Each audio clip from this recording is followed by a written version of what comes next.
Bonjour Asdiati, bonjour tout le monde, bonjour à vous qui nous écoutez. Aujourd'hui, on reçoit Madame Asdiati Saïdali, qui a habité par de grandes ambitions, une grande dame à Mayotte, même si c'est une petite sœur pour moi.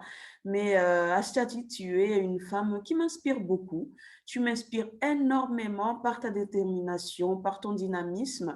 Et c'est un grand plaisir pour moi de t'accueillir aujourd'hui dans cette chaîne et j'espère que ça sera tout autant pour les personnes qui vont nous écouter. Aujourd'hui, Astiati, nous allons parler dans cette vidéo des relations intergénérationnelles. D'ailleurs, pour vous qui nous écoutez, si vous êtes intéressé par ce genre de contenu, n'hésitez pas, abonnez-vous tout de suite pour ne pas oublier et surtout activez les cloches pour recevoir les prochaines vidéos.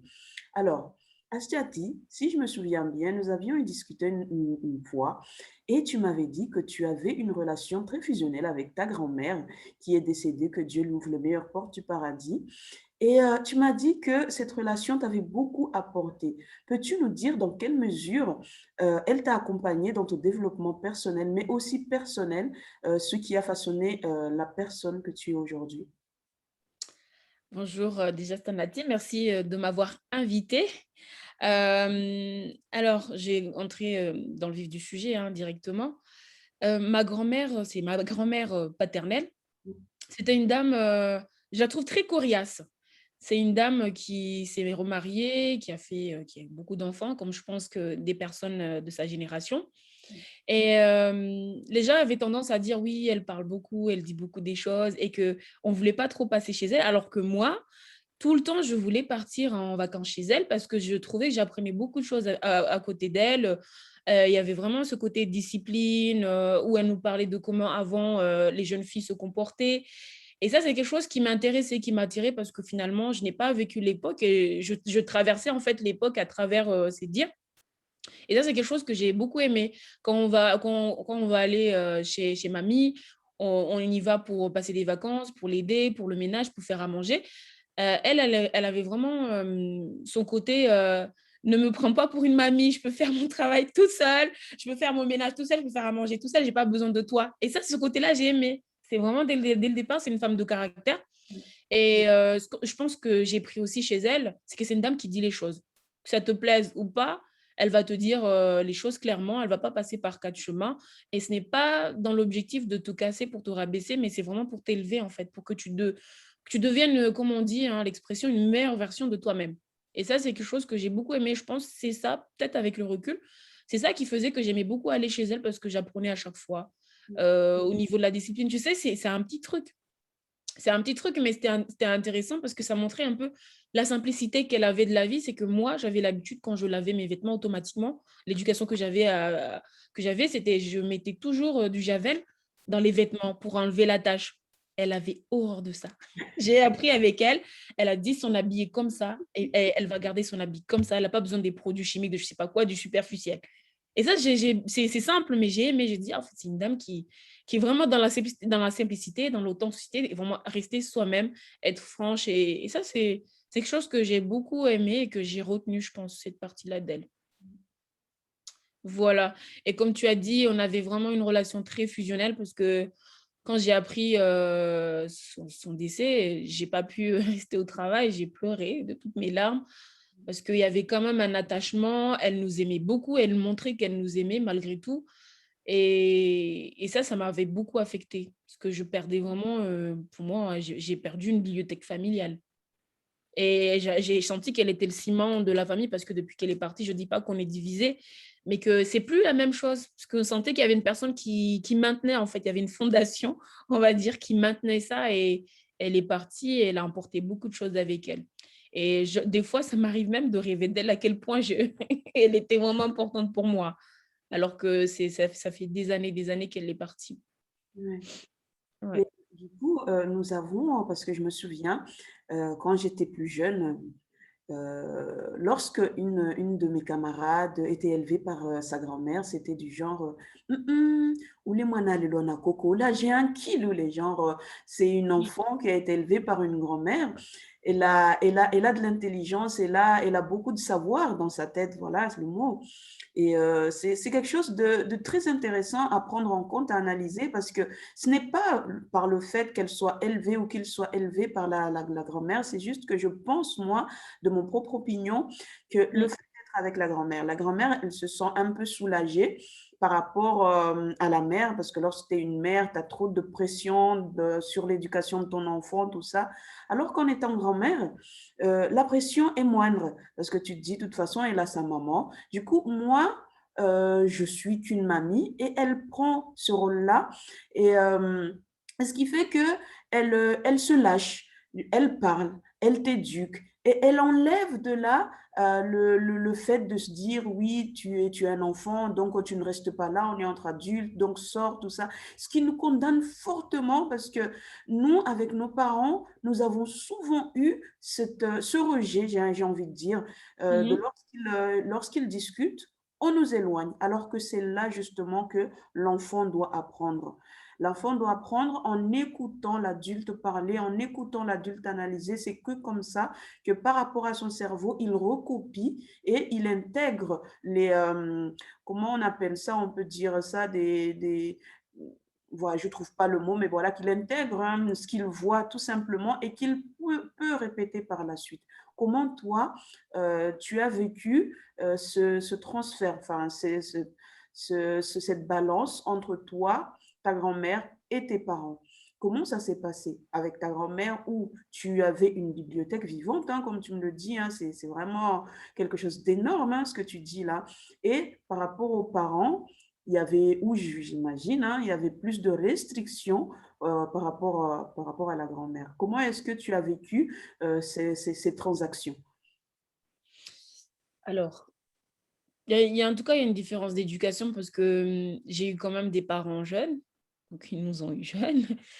Et ma grand-mère, elle habitait dans un autre village. Comment l'expliquer? Je ressentais beaucoup plus un cadre strict, surtout du côté de maman. Ah là là, ma mère! Et un cadre très strict côté maman au niveau de l'éducation. Il y avait des choses qui ne se disaient pas, qui ne se disent pas jusqu'à maintenant. Aussi, il y a quand même eu des changements depuis que je suis mariée, mais il y a des choses qui ne se disaient pas ou qu'elle ne me demandait pas forcément. Moi, je parle surtout de ma mère. Mon père, lui, c'était toujours un soutien. Je ne dis pas que ma mère n'était pas un soutien, mais ma mère, elle était beaucoup plus prudente, on va dire. Si jamais, par exemple, je me souviens le jour où j'ai commencé à dire, ouais, moi j'ai envie de faire du handball et tout, les entraînements, c'est le soir, j'étais toute petite, j'avais quoi, 14 ans, en tout cas, c'était en 2016.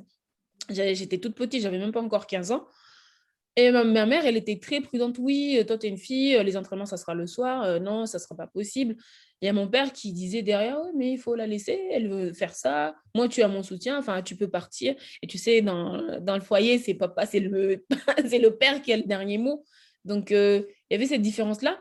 Après, du côté de ma grand-mère, elle, comme tu as dit, elle se lâchait parce que je pense qu'on est, tu sais, dans notre culture, c'est la grand-mère, c'est des choses, on va faire des blagues, on va lui dire des choses, on va même parler de la sexualité ouvertement.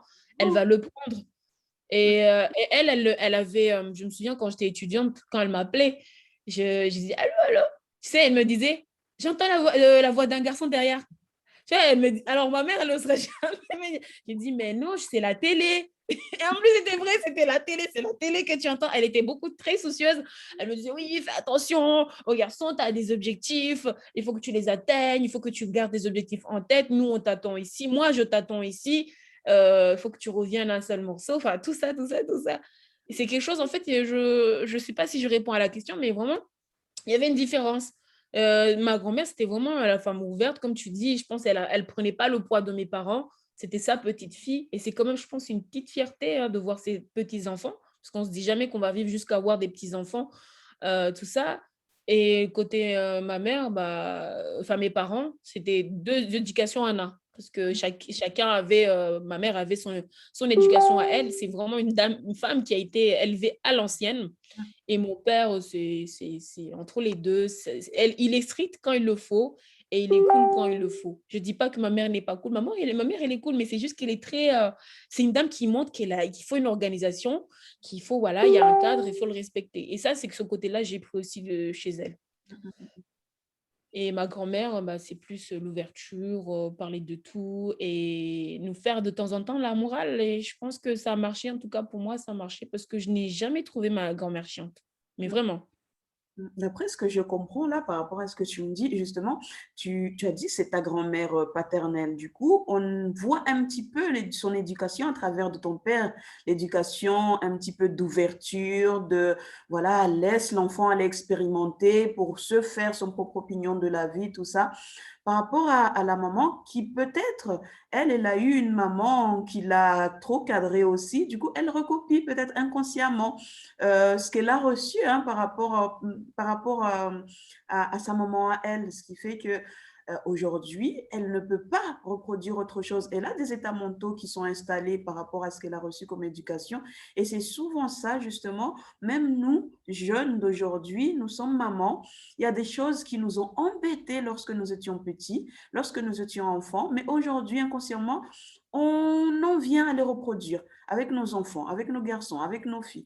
On se plaint que voilà, il faut qu'il y ait une égalité entre, encore une égalité, non, une complémentarité plutôt, entre les hommes et les femmes, ainsi de suite. Mais on remarque que on reproduit la même éducation avec nos fils. On reproduit la même éducation avec nos filles en leur disant, vas-y, toi la fille, cuisine, toi le garçon, tu restes au salon. Mais non, comme ça, on ne pourra jamais rien changer. Et le changement sera là que lorsque nous, on aura pris conscience de ce fait, de la reproduction mentale de ce qu'on a vécu, et qu'on se dira, mais mince, il faut qu'on fasse quelque chose, il faut qu'on change. Qu'est-ce que tu penses de toi, ça? Qu'est-ce que tu penses de ça, pardon? Toi? Bah, je suis complètement d'accord, ce que tu expliques et au côté, ma grand-mère, maternelle, en fait, elle, c'est une dame, je la trouve vraiment très forte aussi. Elle fait partie aussi des personnes elle est toujours vivante. C'est une femme vraiment inspirante. Elle s'est remariée. Elle a eu 5 filles au final. Elle n'a pas pu avoir, des garçons. On va dire les garçons, je vais pas dire vraiment la vie intime, mais en tout cas, elle n'a pas de garçons. J'ai pas d'oncle vraiment côté, grand-mère maternelle. Elle s'est débrouillée avec les moyens du bord. C'était une dame qui allait faire la pêche traditionnelle pour pouvoir nourrir ses enfants. C'est ma mère qui était la première, c'est elle la première de tous les enfants. Et on me disait qu'elle, j'ai envie de pleurer. Non, j'ai pas envie de pleurer, mais en fait, c'est elle qui, si les autres étaient petits, et ma mère, en fait, ma mère, elle aidait sa maman pour aller vendre, par exemple, les petits poissons pour pouvoir avoir de quoi manger à la maison. Ça, c'est qu'à chaque fois quand j'y pense, parce qu'on vient vraiment de loin, les gens, ils voient comme ça, ils voient que tu te bats, mais ils ne savent même pas de quoi tu parles. Moi, je ne suis pas née avec une cuillère en or. Je ne suis pas la fille d'eux, ni la cousine d'eux. J'ai pas, on va dire, je ne suis pas d'une grande famille. Et on a vraiment dû, en tout cas, on est en train de se construire comment dire, on est en train de se construire petit à petit.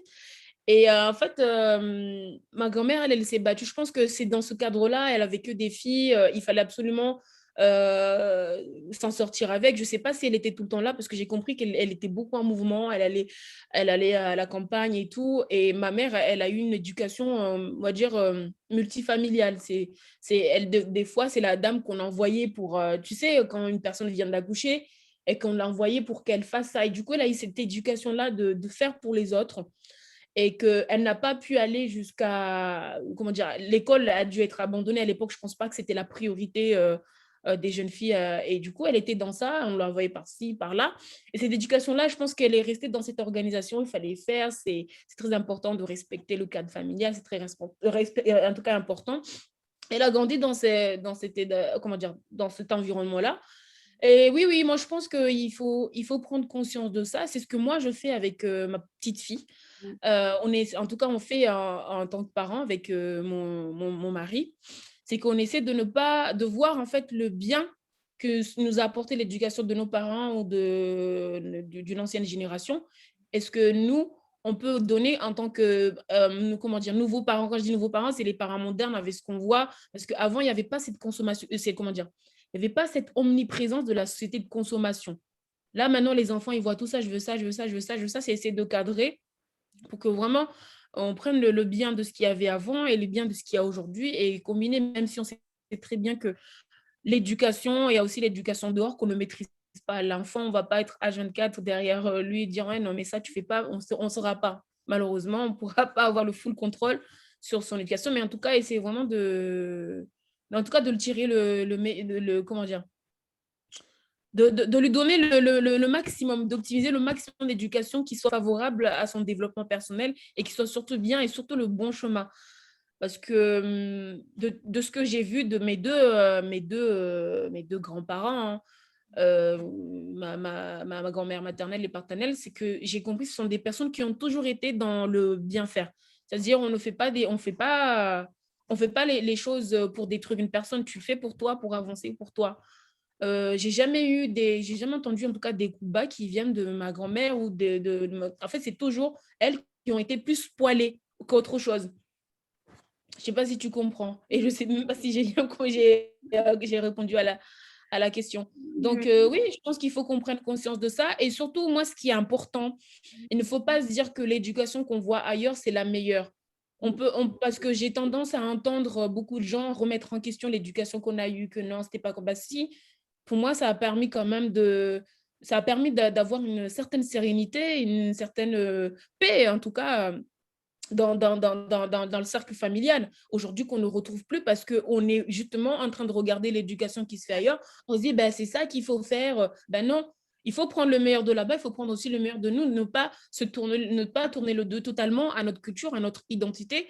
Et c'est ça que je pense que nous, on est en train de prendre le mauvais chemin, malheureusement, et c'est inéluctable parce que c'est comme ça. C'est qu'on pense que ce qu'il y avait avant, c'était pas bon. On regarde que le volet négatif, il y avait beaucoup de restrictions, il y avait beaucoup de ça, et on vous regarde là-bas parce qu'on se dit, bah, là-bas, il y a plus de liberté, je peux faire cela.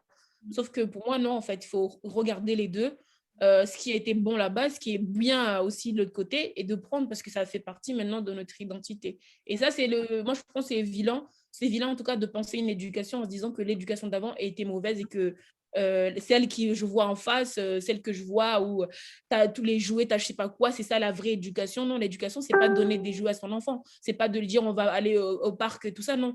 Pour moi, c'est des valeurs. C'est des valeurs que tu vas transmettre au travers justement de ce que tu vas lui proposer, de ce que tu vas lui donner, mais que ce soit des valeurs, que ça reste pas juste le volet matériel. Parce que moi, j'entends des gens qui disent ah, mais il y a des enfants, moi je trouve pas, c'est pas normal, il y a des enfants pour s'épanouir d'avoir des jouets par-ci par-là. Mais oui, on a eu beaucoup d'enfants qui ont eu des jouets, et pourtant ils sont des psychopathes aujourd'hui. C'est à se demander pourquoi. Non, mais sérieusement, c'est pas que le matériel ne pourra pas remplacer les valeurs qu'on a inculquées à un enfant.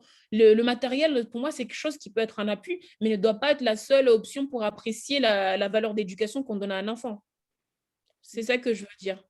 Je suis entièrement d'accord avec toi parce que souvent nous faisons l'amalgame entre éducation positive et enfant roi.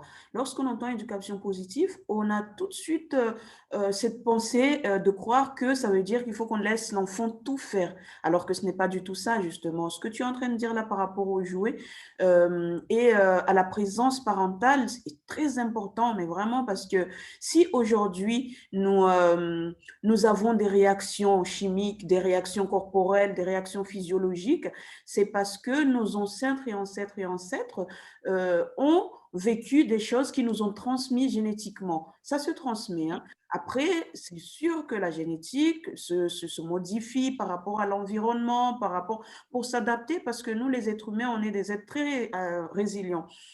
Ce qui fait qu'on s'adapte justement. C'est pour ça Mm. qu'on a pu pérenniser notre espèce jusqu'à aujourd'hui. Mais ce qu'il faut qu'on comprenne par rapport à l'éducation positive, c'est justement prendre le bon, partager le temps avec l'enfant et lui montrer le chemin à suivre. Les jouets, certes, ce sont des jouets qui sont là, l'enfant va jouer, mais si vous remarquez bien, un enfant va te dire, ben, maman, est-ce que tu peux m'acheter cette poupée? Est-ce que tu peux m'acheter cette voiture? Derrière, tu vas lui acheter, il va jouer avec 2 jours, 3 jours et il n'en aura plus envie. Mais c'est ça, Mm. un jouet. Alors que ta présence à toi, vous qui nous écoutez, les parents, maman, papa, alors que ta présence à toi, devant l'enfant, en train de parler avec l'enfant, ça reste là-dedans. Ça reste là-dedans parce que nous avons un cerveau qui met des traces dans tout ce qui se passe, surtout lorsque ces traces-là sont émotionnelles, lorsque les événements sont émotionnels, l'action émotionnelle et le temps que tu passes avec ton enfant, à discuter avec lui, à échanger, à lui expliquer la vie, c'est des événements, c'est un temps émotionnel avec lequel tu passes avec ton enfant, ce qui lui permet de retenir des choses et ce temps-là lui permet vraiment de garder ça dans son cerveau. C'est Mhm. très important, alors que les jouets, il les oublie. Je suis sûre que toi, Asdiati, tu ne te souviens pas du tout de quel jouet on t'avait offert il y a 10 ans. Tu t'en souviens pas. Par contre, tu te souviens des moments que tu as passés avec ta grand-mère. C'est Mhm. exactement ce qu'on est en train de vous dire, vous qui nous écoutez. Assis-toi là et réfléchis. Essaye de penser aux jouets qu'on t'avait offerts. Est-ce que tu vas t'en souvenir? Non. Mais le temps que tu as passé avec tes parents, même si c'était un petit temps où tu as partagé un Toviahanadzi, tu t'en souviens. C'est très important, franchement. Merci Asjati de nous rappeler ça parce que c'est vrai, on ne le dit pas souvent. On ne le dit pas souvent. Aujourd'hui, on prend souvent les exemples d'ailleurs, alors que nous avons des exemples très bénéfiques pour nous. Il suffit juste peut-être de modifier certaines choses parce que rien n'est à 100% parfait. Rien n'est à 100% parfait. Il faut qu'on prenne le meilleur de partout. Et c'est très important, tout en sachant que, on peut faire ce qu'on a à faire, mais rien ne garantit la réussite. Rien ne garantit la réussite.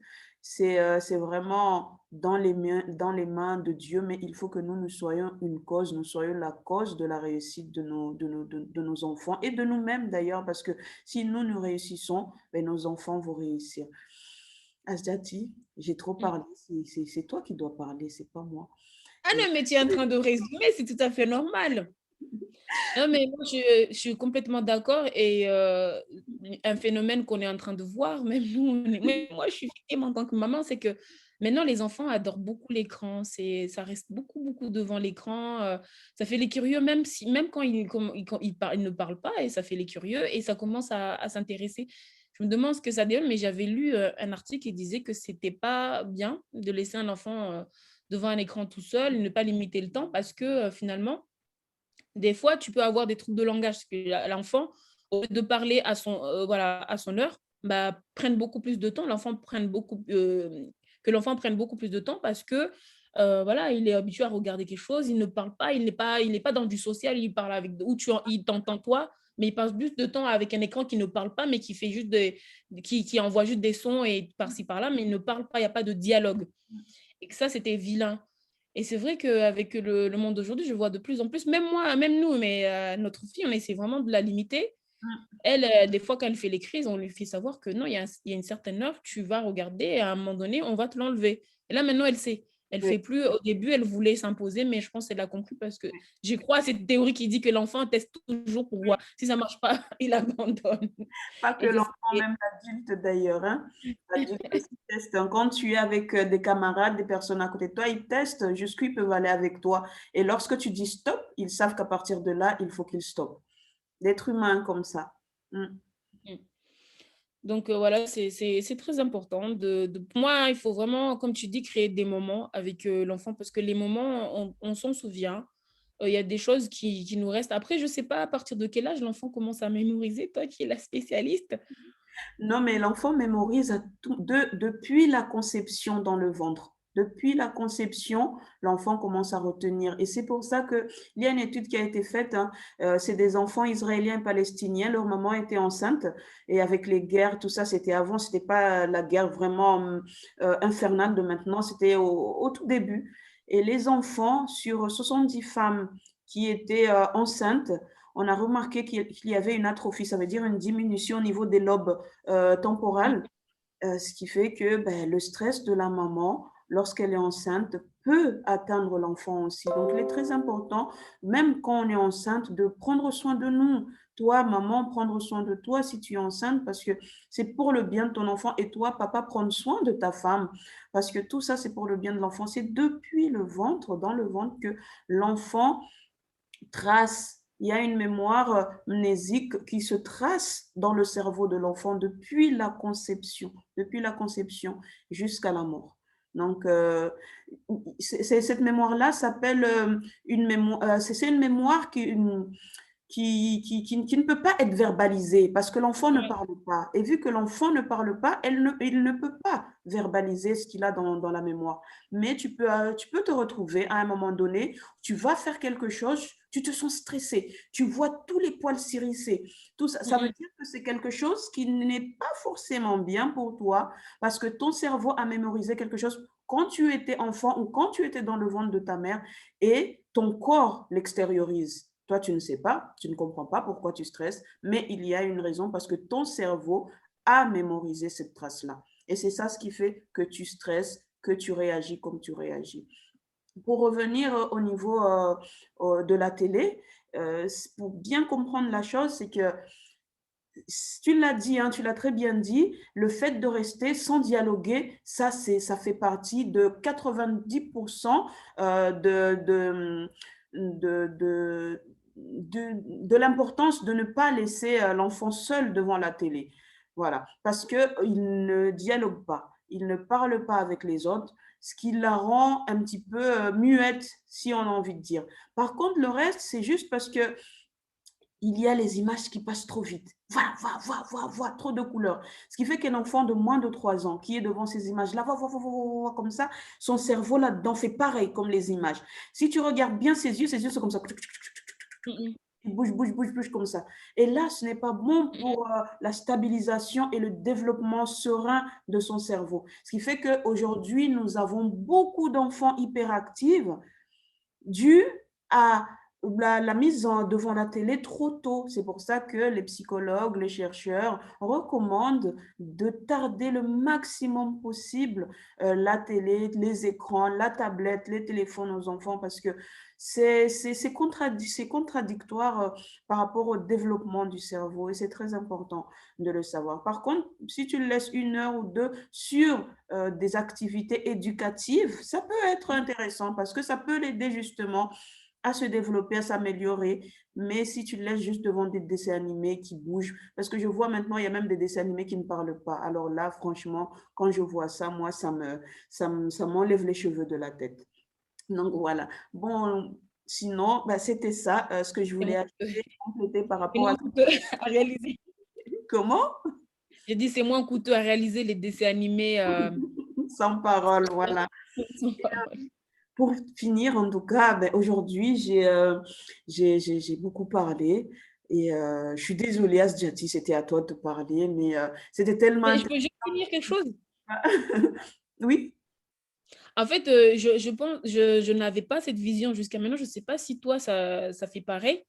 C'est que, tu sais, dans mon imaginaire, parce que je n'avais pas eu d'études ni tout ça, je n'ai pas fait d'études pour confirmer, mais dans mon imaginaire, je pensais que les qualités et défauts, c'était quelque chose qu'on développait en grandissant.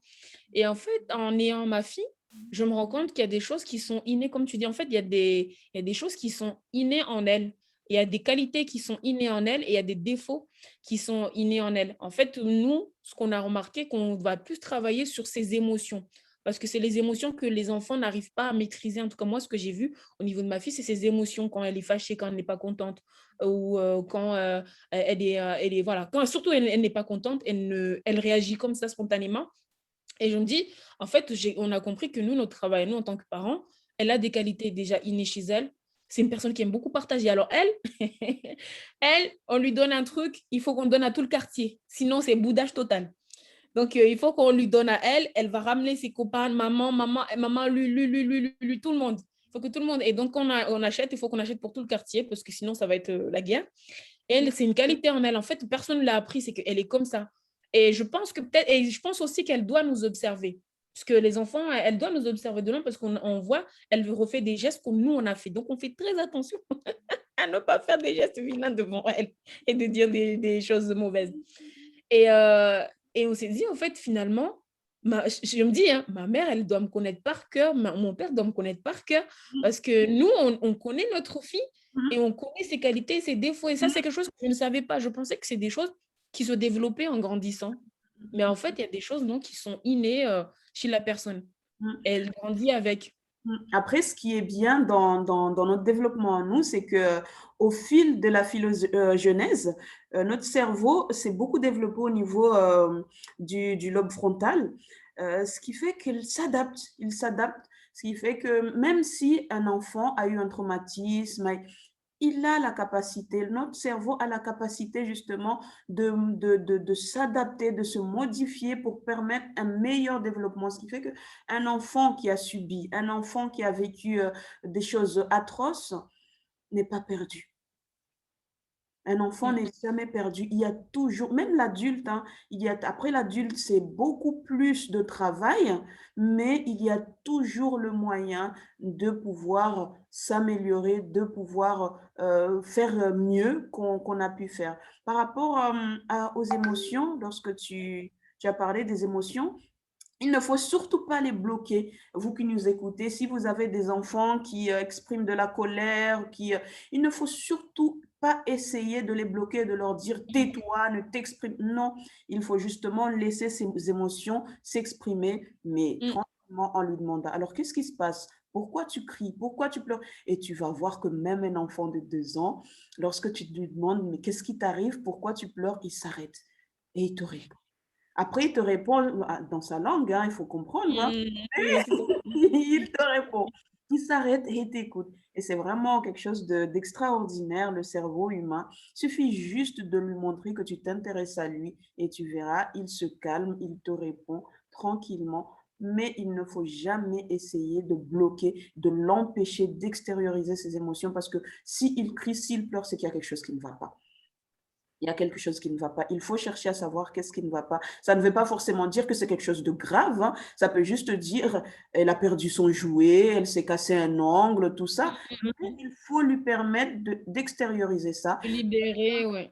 Voilà, ça lui permettra plus tard en tant qu'adulte de savoir que ben, si j'ai quelque chose qui me fait mal, j'ai pas besoin de frapper, j'ai pas besoin de crier. Je dois juste parler, discuter, expliquer ce qui me fait mal et les gens vont me comprendre. C'est ça, au fait, l'éducation positive. Ce n'est pas laisser l'enfant tout faire, ce n'est pas laisser l'enfant casser, ce n'est pas laisser l'enfant te taper, c'est juste expliquer à l'enfant comment vivre, comment fonctionner pour être le mieux, le meilleur, la meilleure version de lui-même euh, Mm. dans son développement. Alors, nous arrivons à la fin de l'interview. Asdiati, franchement, c'était super intéressant. J'ai beaucoup parlé aujourd'hui. Mais même moi, là, ça continue dans ma tête, hein. Ça continue à fuser là, dans ma tête. Mais Mais bon, j'ai dit, il y a un temps à respecter. Hmm? et qu'est-ce que tu peux dire, comment est-ce que tu vois la place de la femme aujourd'hui dans notre société? Quand je dis la femme, c'est vraiment tout, la femme, la maman, la célibataire, la mariée, la femme au foyer, tout, mais la femme d'une manière générale. Comment est-ce que tu vois sa place de nos jours dans la société? Je vais zoomer un peu dans la société mahoraise Mhm. parce que je pense que nous, on nous met beaucoup plus d'étiquettes que les hommes et qu'il faut déjà qu'on commence à enlever les étiquettes et de voir en fait déjà nous traiter comme des humains tout court au lieu de voir à chaque fois le sexe, l'homme et la femme. Et je ne dis pas qu'il faut qu'on... Moi, je ne suis pas pour ceux qui disent qu'il faut qu'on tourne le dos à la culture parce que c'est notre culture, il faut quand même la préserver, mais d'essayer de trouver cette place au travers de... Enfin, au milieu de cette culture-là. Et pour moi, la place de la femme, elle doit sortir enfin de son, comment dire, de cette mère qui dirige son foyer et aussi une mère en fait qui peut être aussi entreprenante et dirigeante dans la société de manière générale. Parce que là, jusqu'à maintenant, quand on dit oui, voilà, il y a des chatouilleuses, c'est les femmes qui ont fait ci, cela, mais quand tu regardes en vrai, bah, et que là, on est dans une société matriarcale, mais en vrai, c'est tout dans la société. Dès que tu dépasses ta cour, c'est fini, tu deviens une femme et qu'on ne te considère pas en fait. Alors que quand tu es dans le foyer, on te dit que tu es limite entre guillemets chef de tout, en fait, tu gères tout, mais en dehors, bah non, on ne te donne pas cette possibilité-là, on te renvoie à la casquette de la société lambda, bah, tu es une femme, ou c'est parce que tu es une femme, tu sais, il y a une polémique, moi, j'aime pas ça, c'est que j'ai l'impression qu'une femme veut se positionner dans un poste vraiment élevé, on va toujours se questionner sur sa capacité, ses compétences. Et en fait, inconsciemment, j'ai l'impression, hein, pour moi, c'est une impression, mais si c'est un homme en face, on ne va jamais lui demander que c'est quoi son parcours. Et moi, je trouve que ça, c'est pas normal et qu'on n'est pas encore sorti de l'eau. On n'est pas encore sorti de, je sais pas comment on dit l'expression française là, mais en tout cas, on a encore du travail. Je suis satisfaite du travail qu'a fait la femme, de manière générale, la femme française jusqu'à maintenant, parce qu'aujourd'hui, je ne serai pas devant toi, Sanlati. Aujourd'hui, je n'aurai pas de travail, je n'aurai pas le droit d'exercer. Aujourd'hui, je n'aurai pas le droit de porter des pantalons. Aujourd'hui, je n'aurai pas le droit d'avoir un compte bancaire.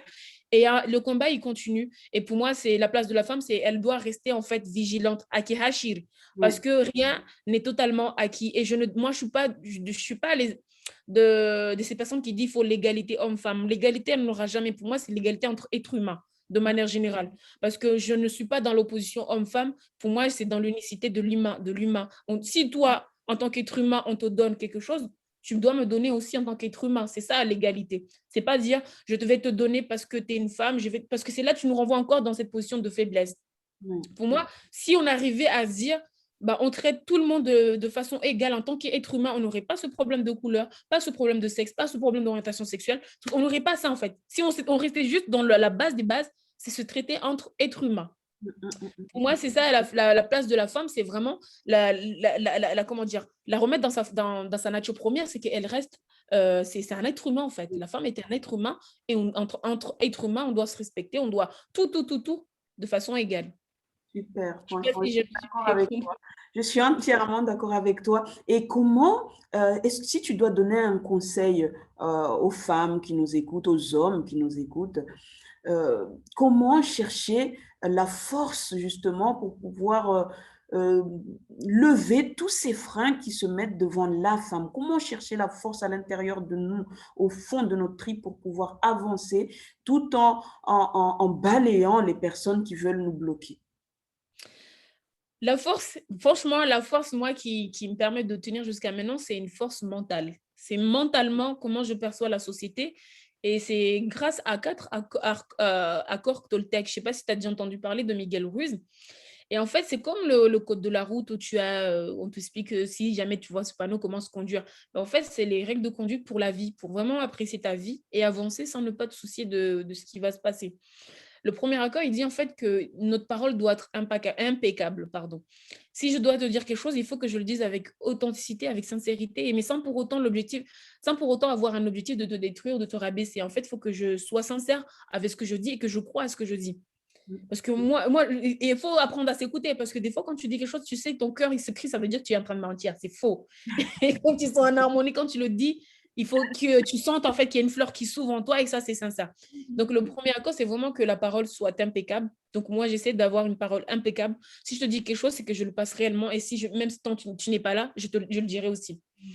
Le deuxième, c'est ne jamais faire de suppositions. C'est quelque chose qu'on a tendance à faire, c'est que on peut supposer, par exemple, parce que moi, tu m'as connue, hein, j'ai une phase d'immaturité où je ne parle pas des gens, je ne l'expliquais pas. Et en fait, parce que je pensais ou que je suppose que, ça, on ne peut pas avoir vérifié au préalable. Donc, cet accord-là dit il ne faut pas, par exemple, si tu vois une personne qui ne te parle plus, il faut que tu aies le courage d'aller demander, mais pourquoi tu ne me parles plus? Qu'est-ce que je t'ai fait? Comme ça, tu n'arrêtes pas dans cette supposition. Ah, mais elle ne me parle plus, ça veut dire elle ne m'aime pas, ça veut dire... Comme ça, en fait, tu ne te crées pas des souffrances inutiles. Tu lui demandes clairement, et même si la personne te met en face, mais tu restes sur sa version. Elle t'a dit ça, tu prends ça parce qu'elle est censée avoir aussi une parole impeccable. Donc, si tu vas lui demander, elle dit, bah, écoute, je ne me sens pas bien et tout, tu dis, ok, elle ne se sent pas bien, ça ne veut pas dire qu'elle me déteste. Le troisième accord, c'est vraiment, à chaque fois, je m'oublie en fait. Donc, la parole soit impeccable. Il faut que je ne suppose pas. Il faut toujours faire de son mieux. Quand on dit faire de son mieux, il ne faut pas faire le minimum. Il faut vraiment donner tout. Et quand on a eu le résultat, même s'il est négatif, tu peux être satisfaite de se dire, en fait, j'ai tout donné, je ne pouvais pas faire plus. Et dans tous les cas, je n'aurais pas réussi parce que j'ai tout donné et j'ai fait de mon mieux. Même s'il y a un échec, on est satisfait. Sérieusement, moi, quand j'ai des échecs, je suis satisfaite parce que je me dis, je me suis donné à fond, franchement, je ne pourrais pas faire plus. Même, il n'y a pas de si, non. J'ai essayé de tout faire. Comme ça, il n'y a pas de si. Et je suis satisfaite même quand c'est un échec, parce que comme on dit, l'échec aussi, c'est une leçon. C'est une occasion aussi d'apprendre. Et le quatrième, Toltec, à chaque fois, chaque fois, je l'oublie là. Ne rien prendre de façon personnelle. Oui, c'est le quatrième. C'est-à-dire, ça, c'est quelque chose, par contre, qui me sauve à chaque fois. Si une personne te dit quelque chose, j'ai eu beaucoup de personnes qui me rabaissent, oui, mais tu parles comme ça, oui, mais tu parles vite, oui, mais tu es comme ça, oui, mais en fait, on m'a dit, c'est une projection de leur réalité. Ça ne veut pas dire que c'est moi, parce que tu te connais. Je peux te dire, ah, mais toi, tu es comme ça. Il ne faut pas, en fait, il ne faut pas que ça rentre dans tes oreilles. tu vas juste me respecter parce que c'est ma parole, mais il ne faut pas que tu le prennes de façon personnelle. Parce que quand tu le prends de façon personnelle, ça veut dire que tu acceptes cette réalité que tu définis parce que la personne te dit. Et en fait, ce sont ces 4 accords-là qui me font avancer à chaque fois. Quand on m'attaque, je me dis, de toute façon, c'est ta vérité, je me connais. Et c'est ce que tu penses, je me connais. Après, ça m'arrive aussi de me remettre en question. Quand la personne me touche, quand ça touche, ça veut dire que finalement, elle a raison et qu'il faut aussi savoir se remettre en question. Mais ne pas prendre systématiquement de façon personnelle. Moi, si je te dis quelque chose en public que tu le prends mal, il ne faut pas que tu le prennes pour toi, en fait. C'est juste, tu dis, bah, en fait, c'est sa vérité, mais moi, je ne me considère pas comme ça. Par contre, si tu te sens comme ça, que tu es dans ça, c'est l'occasion de se remettre en question, de se dire, bah, finalement, ouais, elle a raison, il faut que je change sur ça. Donc, c'est un peu ça qui… Ouais. Il faut retenir dans ça comment toi tu prends les choses. Ça a un rapport avec tes blessures à toi. Tes blessures à toi lorsque tu étais enfant parce que tu t'es senti blessé par des choses, l'humiliation, le rejet, l'abandon. Ah oui, mais beaucoup, hein. On me voit comme ça, mais j'étais trop timide, pardon de te couper. Mais Quand j'étais une personne trop timide, la personne que personne ne voulait jouer avec à la maternelle, hein, pour te dire. Et j'ai subi, tu sais, mes oreilles. Tu sais, on m'appelait même au collège, on m'appelait Dambo. J'avais un complexe pour mes oreilles. J'avais un complexe aussi pour mon front, mes cheveux. Je mettais tout le temps le foulard. J'ai beaucoup souffert. Et quand je suis tombée sur ce livre, je l'ai lu, j'ai commencé à me libérer. J'ai dit, mais en fait, j'ai vécu au travers le regard des gens, mais je ne me suis jamais écoutée pour me comprendre moi. Et c'est très important de s'écouter. Merci Asjati, vous qui nous écoutez. On conclut par ça, c'est très important de s'écouter. Il ne faut pas prendre en compte ce que les gens pensent de vous, parce que ce que eux pensent de vous, c'est ce que eux sont réellement. Et ils le projettent vers vous. Donc vous savez ce que vous valez, vous connaissez votre valeur, avancez, foncez et réussissez. N'hésitez pas, abonnez-vous à cette chaîne et activez les notifications. Merci Asjati. À très bientôt. Merci Stan, à très bientôt.